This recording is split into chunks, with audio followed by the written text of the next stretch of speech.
Hey everybody, we are live. Welcome to another edition of Boston Straight Shooters. I'm your host for this evening, Steve, aka Negative Ned.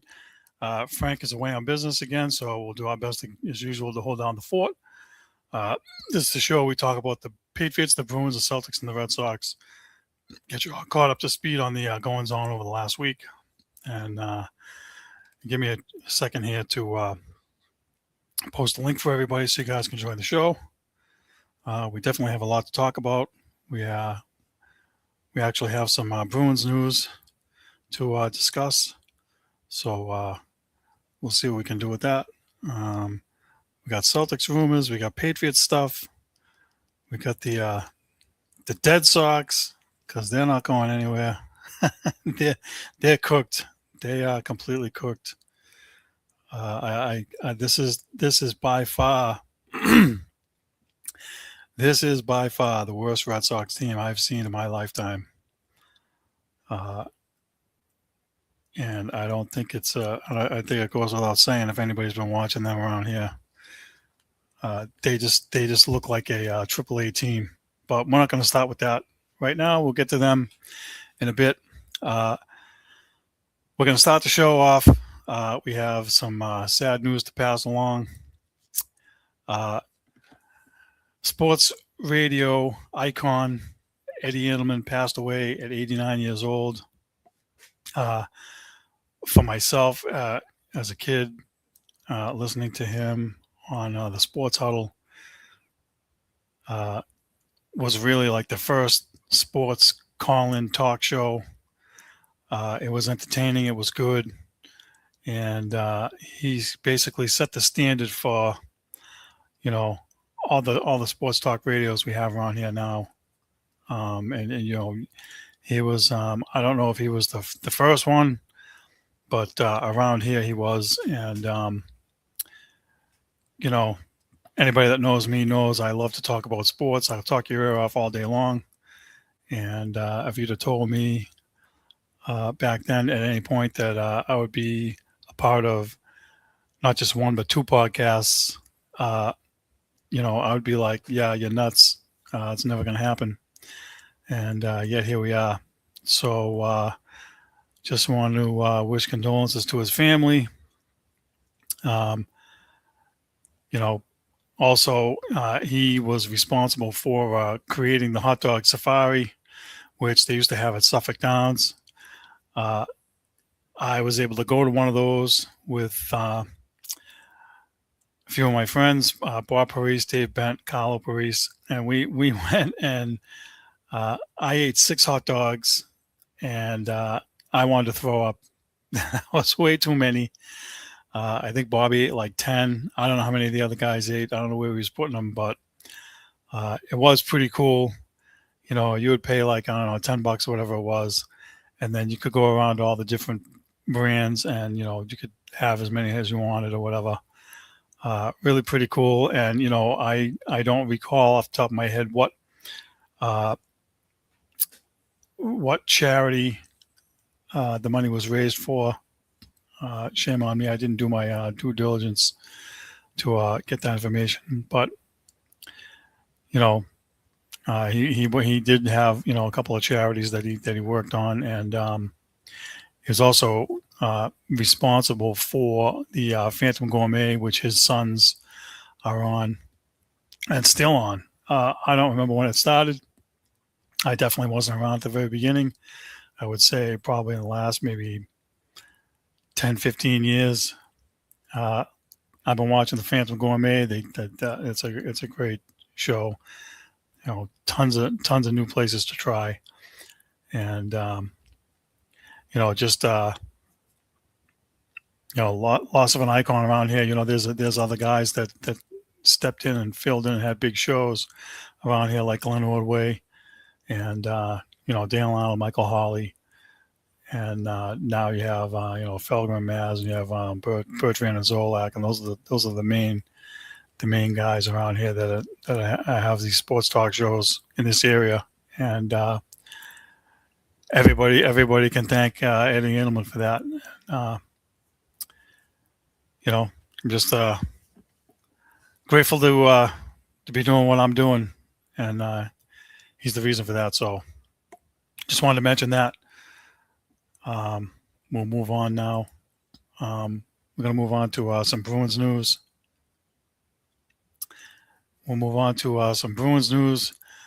Which this caught me by surprise. The Bruins are interested in Flyers' 28 goal scorer.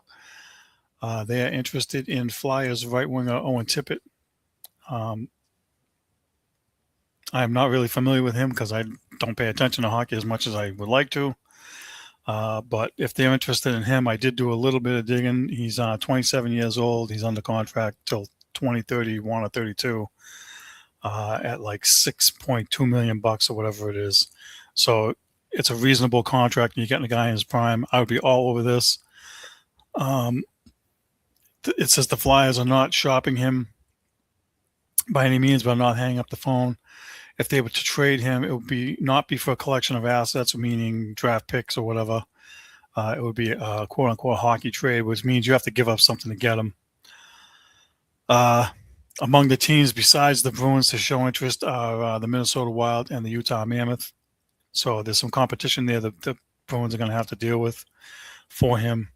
I would definitely, the two guys right off the top of my head would be Mason Lohrei and Matthew Poitras. A couple of young guys that the Bruins could probably afford to lose in a deal like this. I am not in favor of trading someone like Pavel Zacha, although Tippett would probably be an upgrade, but the problem is you may need Zacha at number 2 center, or number 1 center, because right now Elias Lindholm, to me, needs to drop back to number 3. And there's no way you're going to be able to trade him with his salary and no trade clause. That's not an option. You'll never trade Lindholm for Tippett. But if there's a way for the Bruins to get Tippett and not have to give up anybody in the top 6, or not give up Fraser Minton, we're not doing that. I saw some stuff about him possibly being part of a package somewhere. We mentioned it last week as him going for Dylan Larkin. I don't like that. No, I don't want to trade Fraser Minton. He's not ready to get traded, in my opinion. Danny says that Tippett would be a good fit. Yeah, they have Arvidsson, who is a free agent now. He's 32, and they need a legit goal scorer on the second line on right wing. I agree he would be a great fit, and I would be curious to see what the Bruins could do. There's got to be something they can do to make something work there. And if not, then, they got to knock on some other doors. But I think it's definitely that they're going to have to trade somebody to get somebody good in the top 6. I heard, Zacha's name has been thrown around a bunch of times. I even heard Morgan Geekie's name mentioned as a trade piece. I don't think I would be willing to do that unless you're getting like one of the top, 10 guys in the league somehow, 10, 15 guys, they're goal scorers and they're playmakers or whatever they are. But you can't just trade a 35 goal scorer. It just depends on what you would get back. But they definitely have work to do. And I mentioned before, and I'll keep mentioning that one contract I really want to get out of would be Jeremy Swayman's contract before he becomes before his no trade clause kicks in, which I believe is July 1st. So the Bruins only really have a little over a week if they wanted to trade him.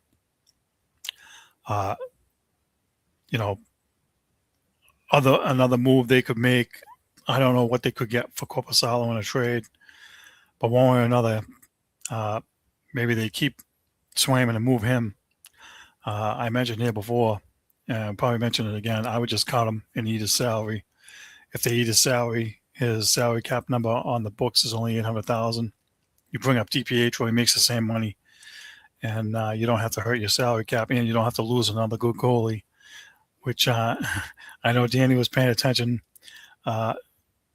Brandon Bussy, however you say his last name, just won the Stanley Cup with the Carolina Hurricanes, and he was instrumental once he came in to helping them succeed. and he was in the Bruins organization. They basically let him go, and it's one of those, why can't we get guys like this? And DiPietro has been the best goalie in the AHL the last 2 seasons. I think he won the whatever their Vezina Trophy is, or whatever their top player award is. So he's toiling away down there. You have to find a way to get him on this roster this year and not waste him. So I'm looking forward to seeing what they can do with that. And again, we'll have a lot of time now with free agency starting in another couple of weeks to talk about that.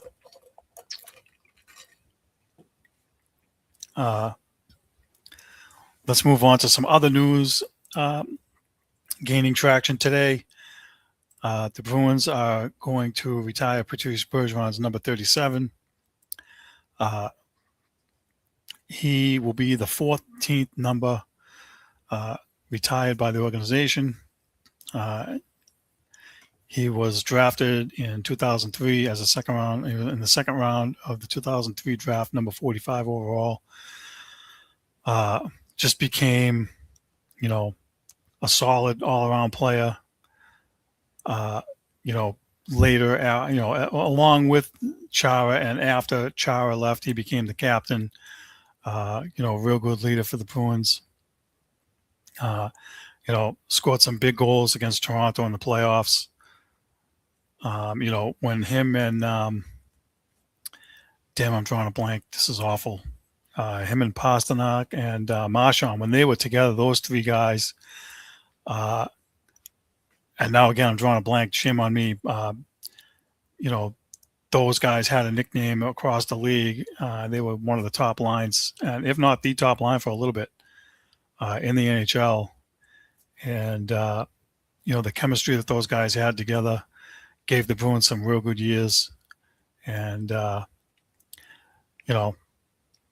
happy to see that he retired as a Bruin and didn't go anywhere else. I'm happy to see his number retired as a guy that played his entire 19-year career with the Bruins.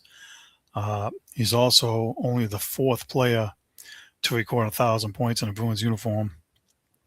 And with the number of players that have come through here, it's kind of a surprise that the number is that low. But 427 goals, 613 assists, 1,040 points. 6-time Selke Award winner. He is by far the most, has the most Selke Awards. Just a very good 2-way player, excellent defensive in his own end, responsible, and also a class act on and off the ice. Never heard anything bad about him. Always just showed professionalism and respect, and very, very much like Ray Bourque. I think that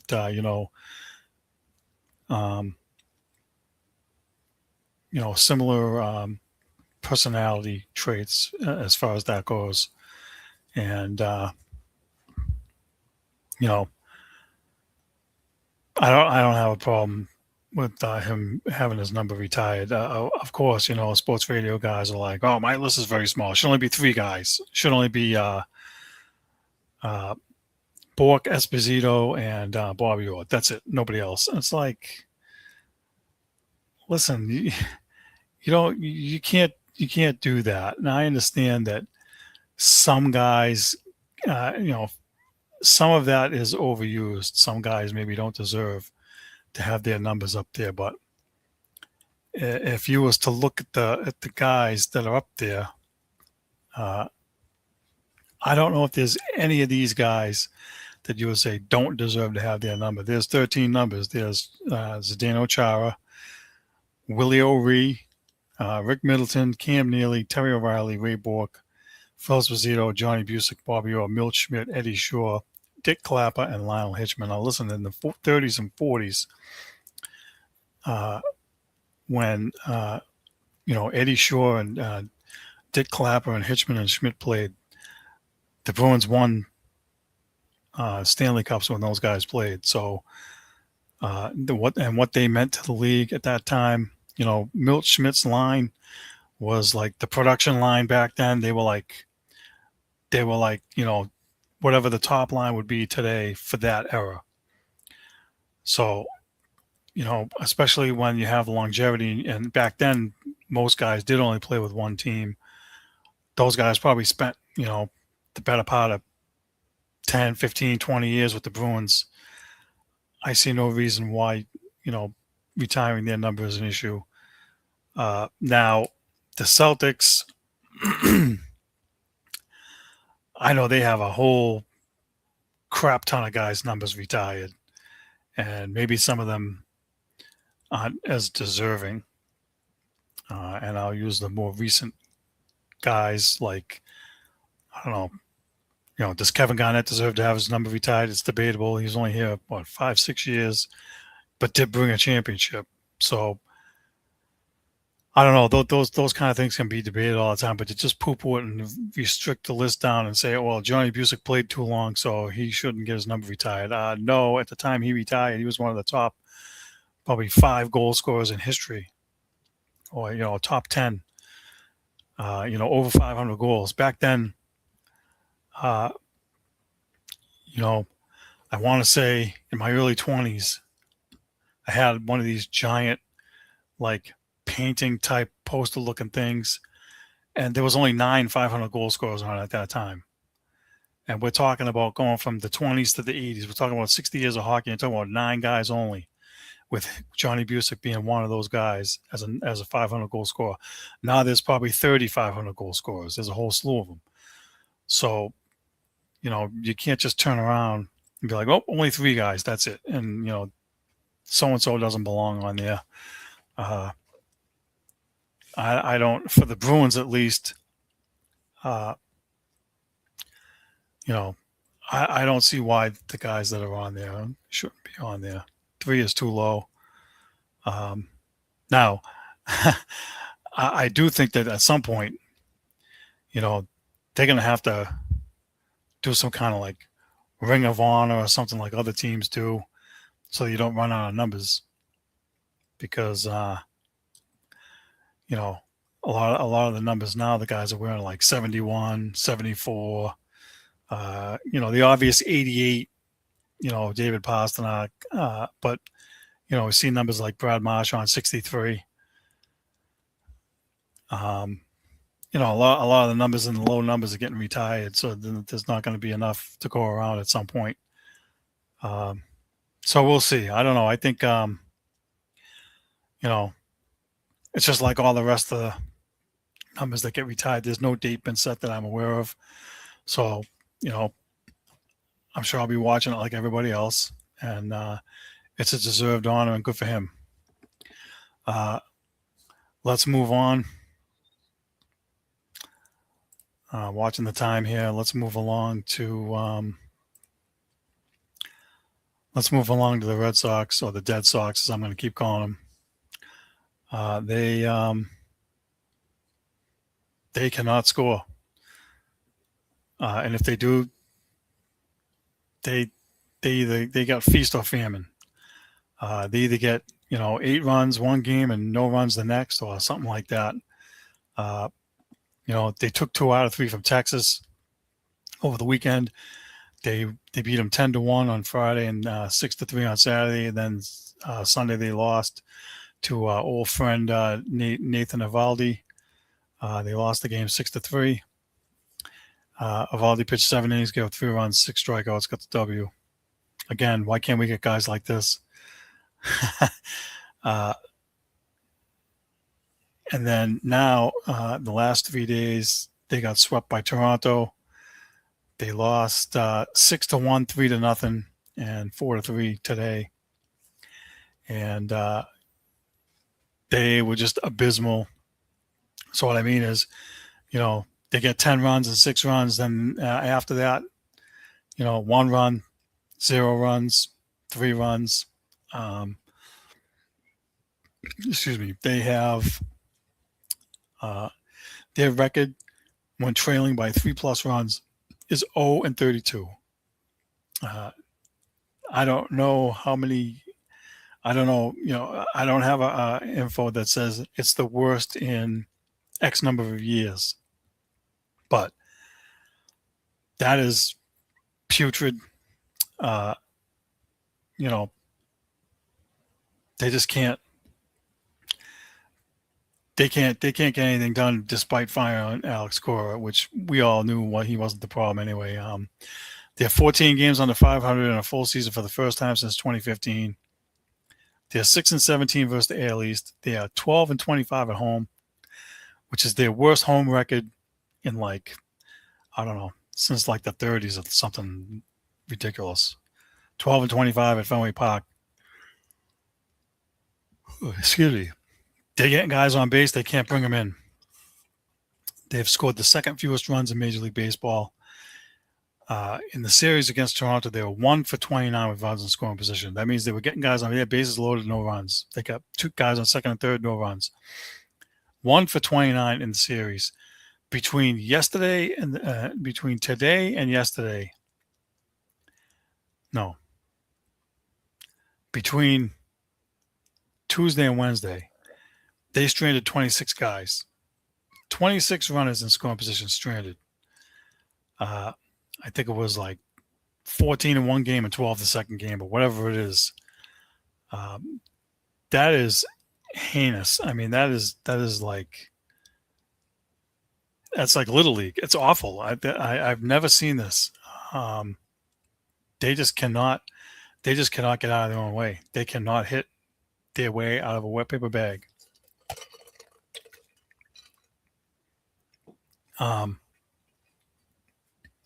And I don't know what the fix is. You know, we've seen this over the last few years with Alex Cora, and we've seen it multiple times this year now where a couple games, they'll get 6, 8, 10 runs in a game. They look like they know what they're doing at the plate. They're driving the ball the opposite way. They're doing little things. They're getting line drives. And then they revert back, and everything's a pop-up. You know, everything's trying to hit it over the fence. You know, that stupid drive line nonsense. You know, there's no fix. I don't know what the fix is other than, you know, blowing everybody out of here, which we've already talked about. But they just can't figure it out. I don't know what they can do. There's definitely something wrong with them. And the stuff they swing at, oh, it's so annoying. And they all do it across both teams, not just the Red Sox, but they're all doing the same thing. They throw the ball down towards the dirt, and the ball goes past the plate below their knees and just about hits the dirt in the guy's glove, the catcher's mitt. And they're down there swinging like they're playing golf. And everybody does it. They swing when they're in the middle of the plate down low like that. The ball goes inside on them on their legs, and they swing at. I'm like, this is the most brutal, ridiculous thing I have seen. I've mentioned this before. I'm mentioning it again. I want Wade Boggs back. I want Tony Gwynn. I want Rod Carew. I want guys that know the strike zone and never strike out. You know, I think Tony Gwynn in one season struck out like 34 times total in like 700 plate appearances. These guys strike out 30 times in a month. That's stupid. I blame the analytics. I blame all the drive line crap. I blame the launch angle crap and the home runs. You know, I've been on it. It doesn't make the game better. I know everybody gets excited for home runs. Everybody does. I'm happy when they hit home runs, but you know what? When you get guys on second and third, can you get a single the opposite way? Can you get a double off the wall and knock in 2 runs? Can you do something instead of just swinging at some freaking ball in the dirt and striking out? Or, excuse me, this is the worst one that they do is called third strike. Guy's sitting there right down the middle, called third strike. I'm like, how are you guys not swinging and foul these? At least foul it off. You have to swing. A called third strike. Look, I understand the strike zone is a little bit expanded now with the ABS. They're actually calling like a strike that's at the top of the zone, like right around your chest area. I get it. Guys have let it go for a called strike, and then they do the ABS challenge, and like this much of the ball went through the top of the zone by like point 0.1 or point 0.2 of an inch, and the guy challenges it.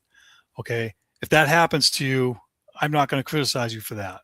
Or if the ball's on either side of the plate uh, or down low and it's off by a smidge, I get it. But to sit there and not swing at all, uh, you got to protect the plate, and these guys don't know how to do that. And I just don't know what the answer is for that. They just, it's awful. I mean, you know, there's all kinds of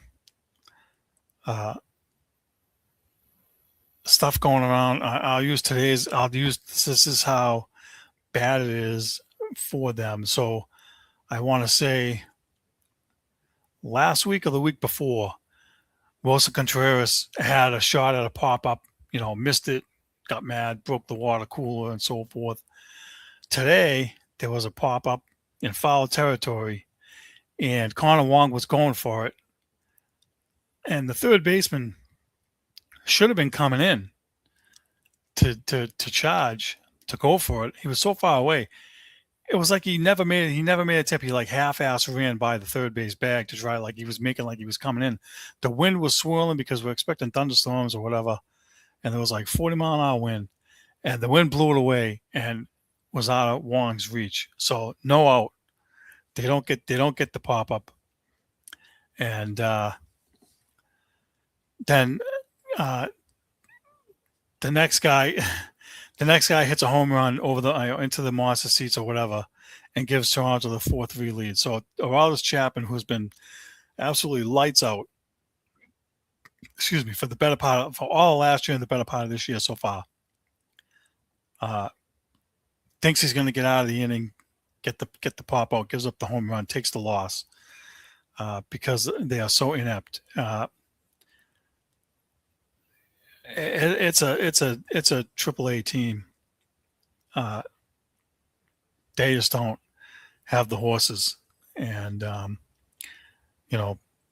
finally, they asked Sonny Gray after the game, because he started the game. He pitched a good game. He pitched 7 innings.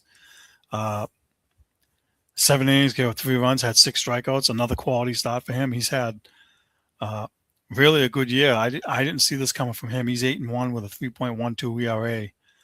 I figured he'd be like 500 with like 4 ERA maybe, but he's been very good for them. And it's unfortunate that they can't help these guys when they pitch good. And this is the same thing I talked about last week is, when the pitching is good, the hitting sucks. When the hitting is good, the pitching sucks. Or either the starters suck or the bullpen sucks, one or the other, and they're not able to put it all together and have everything cohesive so they could win ball games in a more consistent manner. And it's really unfortunate because some guys are really having good years and other guys are really crapping out. And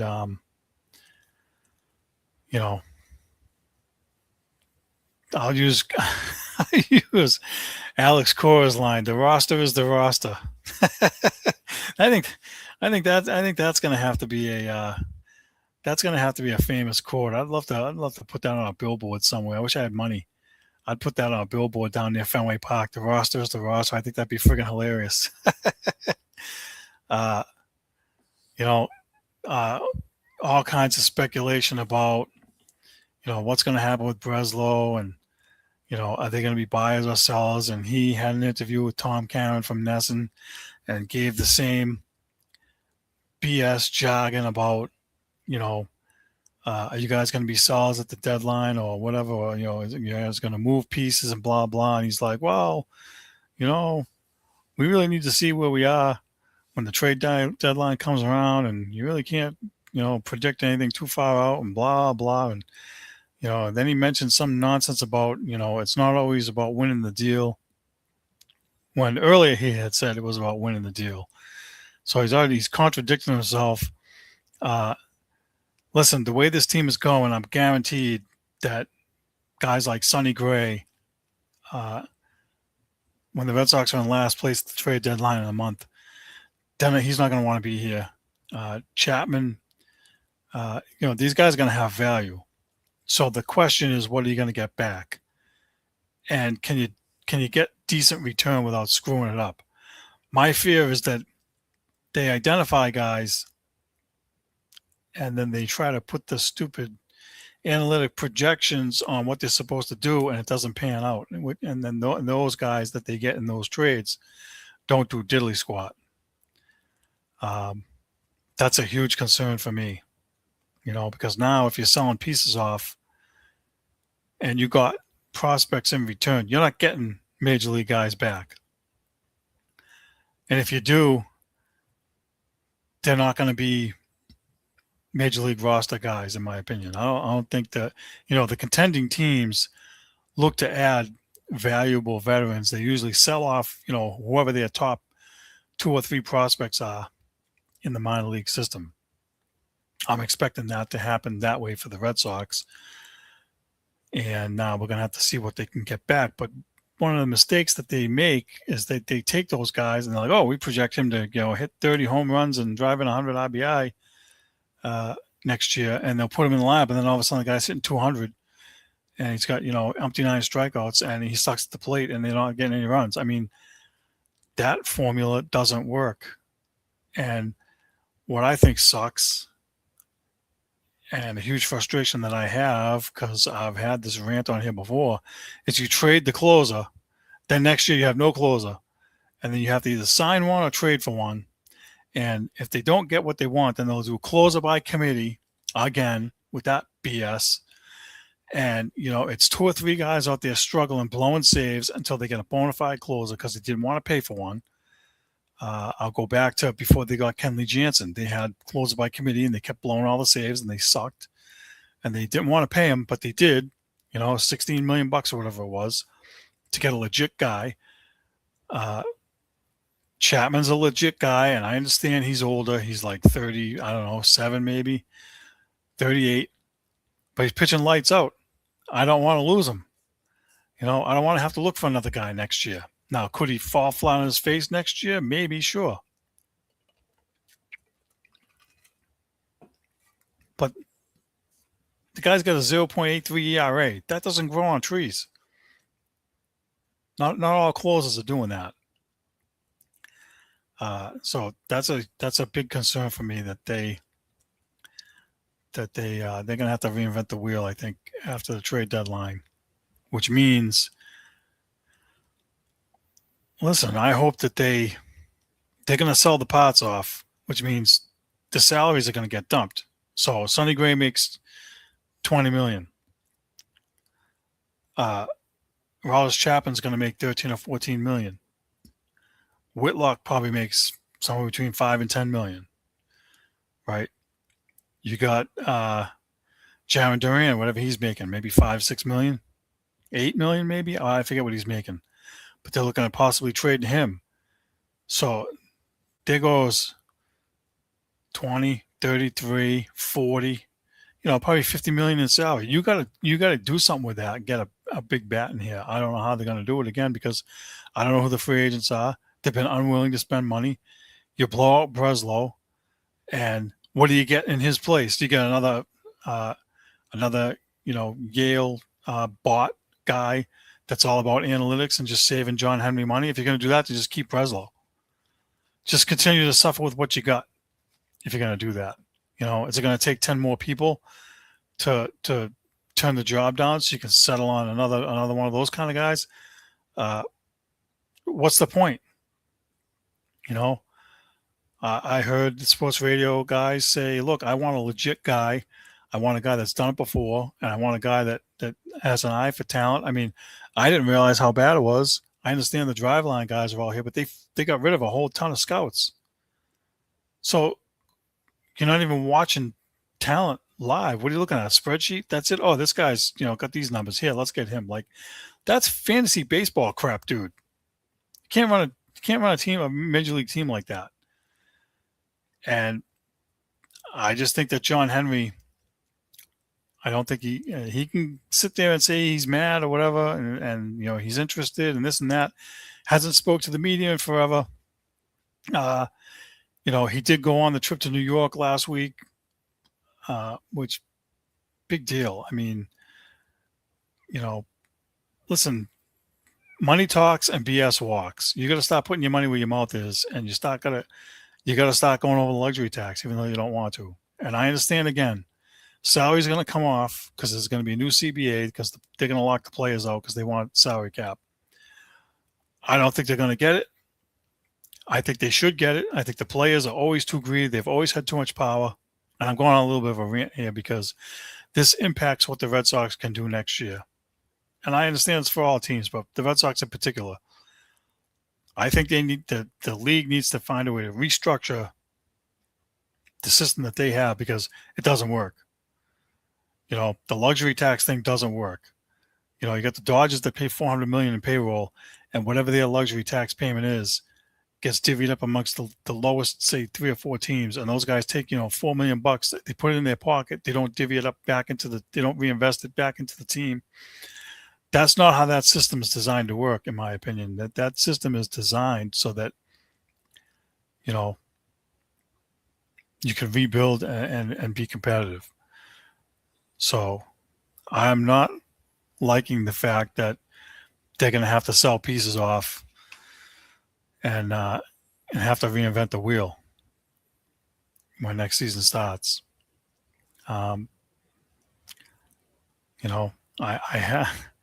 They're on pace for like 66 wins. I think they have the third worst record in baseball, second or third. I mean, they're just brutal. I mean, they just can't. And listen, they won't change because people keep going. The stadium's filled every night. The ballpark is an attraction. They're no dummies.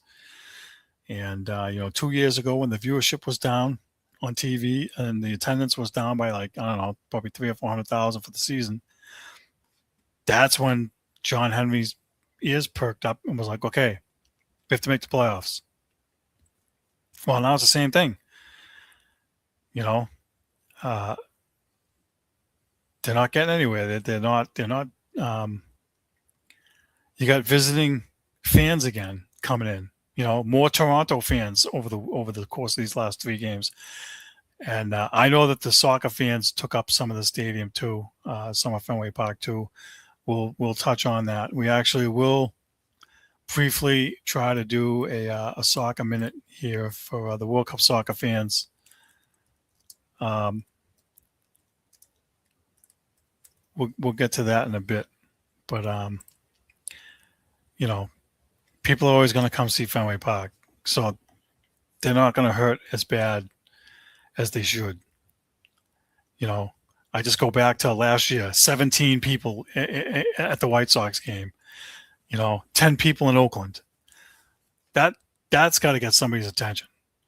I'm not saying it's going to be that low, but, instead of 35,000 at Fenway, what about 20 or 25,000? What would that do to John Henry to open up the wallet? That's what needs to happen.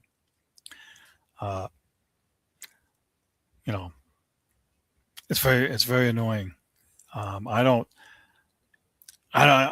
honest. I don't even know who they're playing this coming week, but I have said before, I'll continue to say it. I am actively rooting for them to keep losing. At this point, I want them to finish last. I want them to blow the front office up. And while we're on the subject of that front office, Driveline found a Kyle Bodie, I think it's called, is leaving the Red Sox organization to pursue other opportunities in the pros. He has been a special advisor to Craig Breslow since 2024. He's leaving because he has a pair of other roles conflicting with his Red Sox work. He stated that his role with the Red Sox was very part-time. He reportedly realized in May that he can no longer work for Boston and with another undisclosed organization at the same time. So now He's I don't know if moonlighting is the right word, but he's the founder of that driveline BS, and other teams are using it. And I wish they'd stop, all of them. I wish they'd kick this guy in that stupid program to the curb, all of it. When he started it, it was mostly for pitching. It was mostly to help the pitchers, and that's fine. They don't seem to be suffering as bad as the hitters, but mixing that into the hitters now, and having everything be all analytic driven is way overboard. I wonder if this is kind of like the first shoe to drop of these guys getting booted later on. That's what I'm hoping for. But I thought it was worth mentioning that guy is on his way out the door, and I honestly couldn't be happier because I'm done with them. All right, watching the time again. Let's move on. Let's talk about Patriots contract decisions, because they have some serious decisions that they need to make going forward. And we've talked about it, and we're going to keep talking about it with Christian Gonzalez. Everybody knows that he's still on his rookie contract. He still has 2 years left. I think he's getting $4.8 million this year, and he definitely wants to be signed, extended, or however you want to call it, and get paid like a top corner. I don't dispute that at all. I think that when you have a guy that's like him, as we mentioned, he's a shutdown guy, and he's shutting down half the field. The work he did in the Super Bowl, he was the Patriots' best player by far. I think it's a no-brainer to re-sign him or extend him, or pay him $30 million, $35 million, whatever it is. Excuse me. The Patriots, listen, they have opened their wallets on occasion. I listen to obviously sports radio. Oh, they're cheap. They have the lowest cash spending over all 30 teams, but they've paid guys. They paid Milton Williams. They paid Drew Bledsoe $100 million, or signed him to a $100 million contract. With the fact that he didn't fill it out wasn't his fault. They've signed some big contracts over the years, and I understand that it's not completely to our liking. We'll croak them, rightfully so, if they don't sign Gonzalez, because again, he's like the millennial version of Ty Law. And I'm not saying he's going to be, I'm not saying he's Ty Law. I'm not saying he's in the Hall of Fame. I'm just saying that, the way that the league is set up right now with this pass happy crap, if you have a guy that can shut down half the field and take on the league's top receivers, you've got to pay that guy. The Rams just paid a guy 32 or 33 million or whatever it is to be the top corner. The Seattle Seahawks have a guy, Devon Witherspoon, who's a superstar cornerback out there. His contract is coming up, and ironically, him and Gonzalez both have the same agency, and the agency thinks that they're going to get the Witherspoon contract done first, because Seattle's been way more aggressive with signing guys, and also the team is for sale, so the ownership is gonna change, and they want to have their guys all locked up. So I would look for him to sign, and supposedly Gonzalez wants more. He wants to be the top guy, from what I heard, or he wants to get this top signing, or whatever. From what the rumors are going around. Listen, I don't think he should make $40 million, but if there's a guy making 35 and he wants 35.1 or 35.2, then you got to do it. You got to pony up that door and give it to him. I understand there's an injury history thing going on, but I'll say this again. I'm going to keep saying it over and over again. I'm going to sound like a broken record. If you look at the difference between when he was out of the lineup in the first 4 to 6 weeks, and the difference between when he came back, what the defense looked like, how much better it looked with him on the field in the last 12 games or whatever it is, it's night and day. and the Super Bowl for him to play at that high level in the playoffs too. He's an elite corner. He's an elite guy. He's a top 5 guy. He's a top 5 corner right now. You drafted him, and you hit the jackpot. And those guys don't grow on trees, so you can trade him for a number 1 pick next year, or 2 number 1 picks, or 3 number 1 picks. But now you're overburdening the rest of the secondary because Carlton Davis is okay with Gonzalez. He was Mets and Mets without him. You know what I mean? So you have to look at that. You know, the Patriots, especially the way the defense is built, they didn't sign a top cornerback at $30 million. They didn't get Myles Garrett or any of those kind of guys. If you do that, you don't need Christian Gonzalez because you're putting pressure on the quarterback. Right now, you don't have that kind of pressure put on quarterback. You need a shutdown corner to help those guys to put the pressure on quarterback.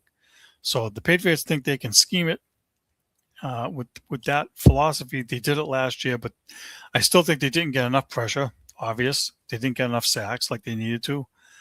But when they had everybody, you know, they did have a little bit of an injury bug. I mean, for the most part, they had a mostly injury-free season. But without Spillane in the lineup, without Gonzalez in the lineup, without Landry in the lineup, when those guys were out of the lineup, the defense did not look the same.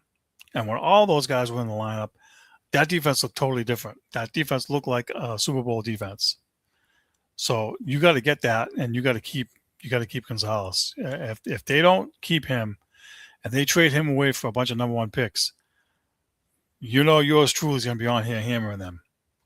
There's no way that they shouldn't sign him. Now I understand, you know, after this season next year, Drake May's contract, you know, his 3rd year is going to be done, and he's talking, you know, he's not talking about it, but you know, the way the contracts are going for the quarterbacks, he's looking at 65 to 70 million, and you have to be willing to pay it.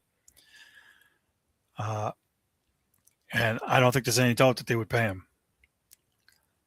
And then, you know, A.J. Brown, who they just got, I guess next year, he's got $4 million on the book, so he's looking for an extension. He's looking for another $30 million.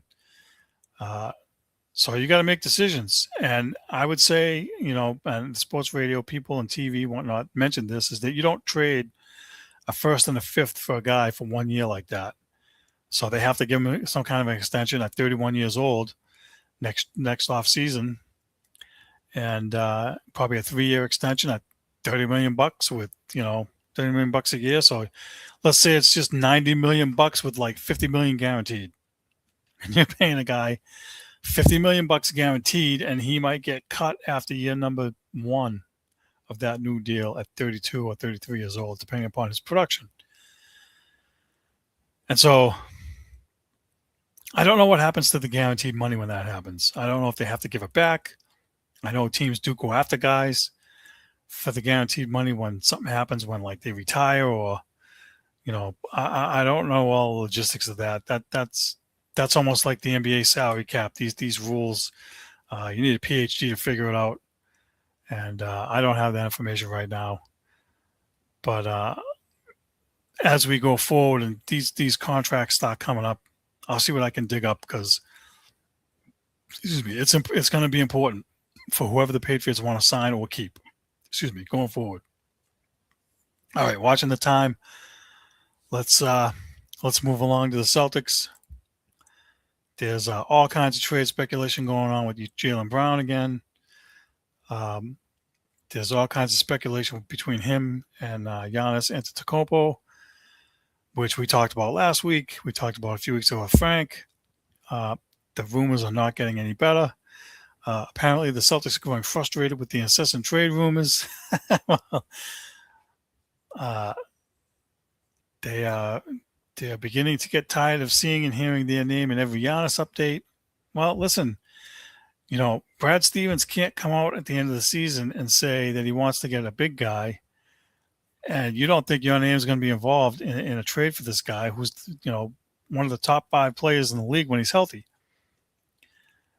that guy's a force and a half. Um, and we've had on here before, and we'll have it on again probably. Who would you rather have? Tatum or Brown? Uh, Tatum is untouchable. He's the only guy, according to what the rumors are, he's the only guy that's untouchable on the roster.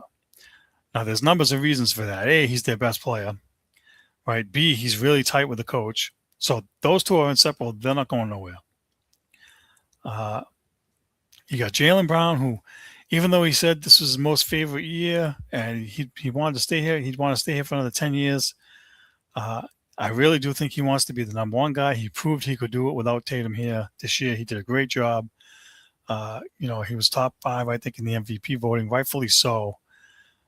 But, him too, if he doesn't think he's going to be part of trade rumors, and he might be getting sick of it too, well, too bad. You should actually be happy that you're in the trade rumors given the season that you had, because you had your best year. The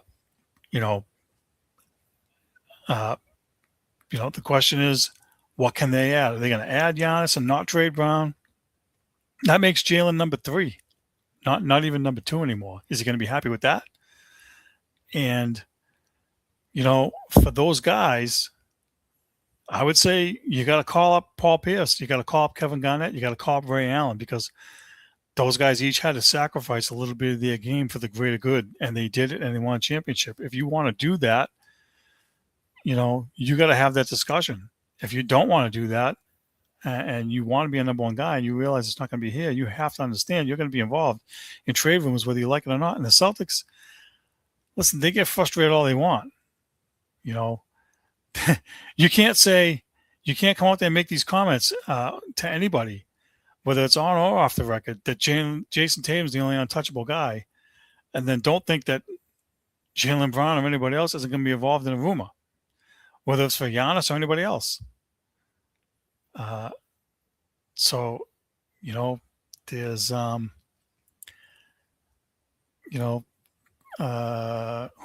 somebody wrote this. Acknowledge the undeniable rumbles in circulation that the Celtics, wary of incessant speculation about a Giannis to Boston deal, fearing that Jaylen Brown are getting frustrated. But listen, doesn't matter. You guys have been here long enough. Jaylen Brown's been here 10 years. Brad Stevens has been here, 6, 8, 10 years. He's been here long enough. These guys have been around here long enough to know how it works.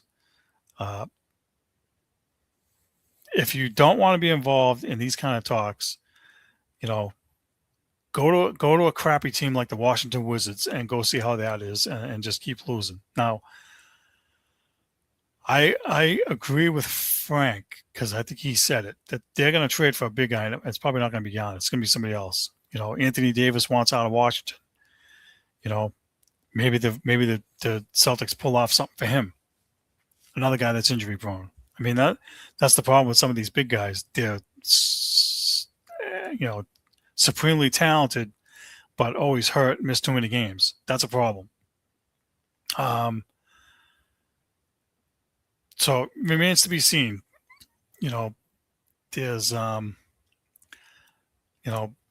Windhorst, who's the NBA guy on ESPN, said that word emanating out of Boston is that Jaylen Brown has not been offered for anybody. Have the Celtics and Bucks talked? I believe they have. If they consummate a deal, would it involve Jaylen Brown? I believe that it would. So that's just his 2 cents on it too. And so these are part of the rumors that they talk about that they're sick of hearing. Well, listen, you can't call up Milwaukee and have a discussion with them and then think that Brown's not going to be part of it, and then come out and be like, oh, we're frustrated. It doesn't work that way. And if Brad Stevens is not picking up the horn talking to Milwaukee, he's not doing his job. So, sorry, Brad, you're doing your job, and you're doing a great job, but I don't care who gets frustrated. I could care less. Make it happen. Do something. And again, I don't want to see Jaylen Brown run out of town. I would love it if they added a big guy and kept Brown and Tatum. But, my fear is that Brown wants to be the guy, and he's second or third fiddle is not going to fit. And especially with the way that Joe Mazzulla, they want to jack up threes all game long and not adjust. It's a shame. Jaylen Brown proved he could adjust. And the play style looked different and it looked better. They jacked up less threes and they had success. Then we reverted right back to the same old crap and they got bounced in the first round. So something has to give there too. So I'm all for them trying to get a big guy as long as they don't get screwed in the deal like everybody else. The rumors are going to continue. There's nothing you can do about it. I do want to get to one more thing real quick before I run out of time. I promised we'd have a World Cup soccer minute here. I'm going to be perfectly honest. I'm not a soccer fan. I can't get into it. The fact that the games are being played at Gillette and they're going to start causing me traffic jams on my way home from work, I'm not happy about that. I get it's exciting for the area. You got the Scottish, fans, going crazy, with the kilts and the cheering and the chants and the beer drinking. They've been drinking all the bars dry around here. They're running out of beer. In other countries too, celebrating, with their fans, I get it. If you like it, it's fun for you. Great. It's not my cup of tea. It's not my thing. So we're not going to talk a lot about it here. I can't invest in following, two teams playing to a 0-0 tie. That does nothing for me.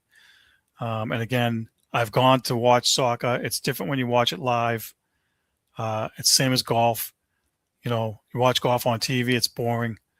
Watching a guy hit the ball, 300 yards and then try to get into a cup. When you're on the golf course playing, it's completely different. I actually enjoy playing golf, even though I suck at it. But the soccer thing, I can't get into it. And now that I actually have a soccer stadium in my own backyard with Rhode Island FC for the new stadium they built in Pawtucket,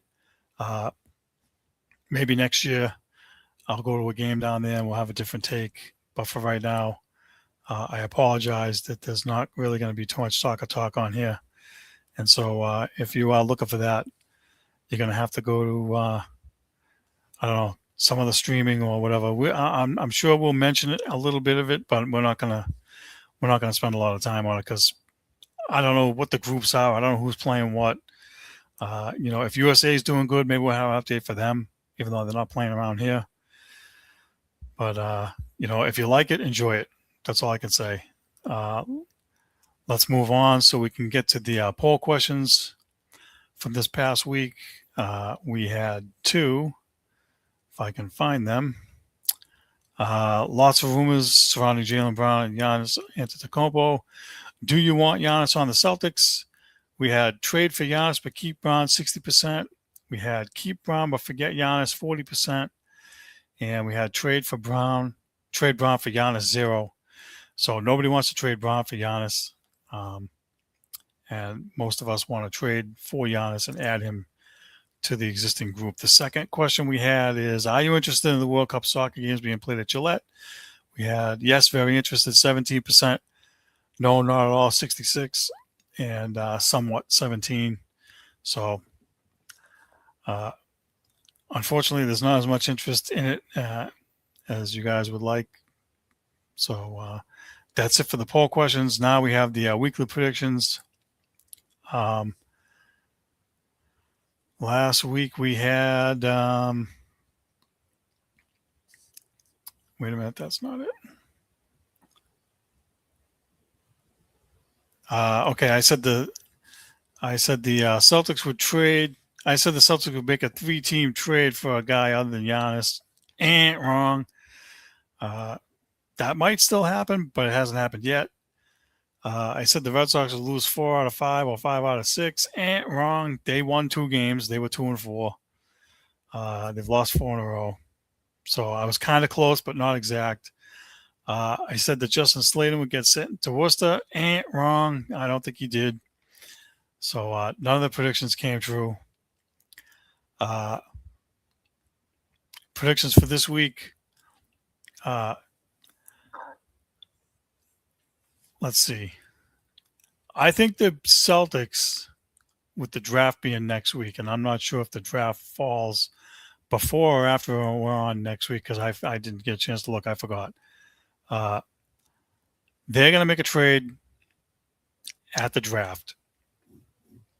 That's what I think is going to happen to them. Celtics make a trade at the draft to get the big guy they want. There's one. Number two, let's see. Bruins pull off a trade before free agency. I think they're going to surprise us and make a move. They actually did make a small trade today.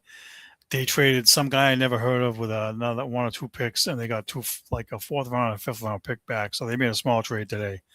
But next week, maybe they make a bigger one, and maybe it's for a scoring winger, and hopefully it's for Owen Tippett or somebody of the like. So Bruins make a trade next week. That'll be a number 2 prediction. Number 3, Red Sox keep losing. I'm not going to put how many games, but they're going to lose more than they win, obviously. And it's going to continue to suck. So brace for it. It's not going to get better. And I'm going to stop there. That's all the time we have. I want to thank you all for watching. Thanks for voting in the polls. Thanks for the support. Be sure to catch us on YouTube. And we'll see you all next week.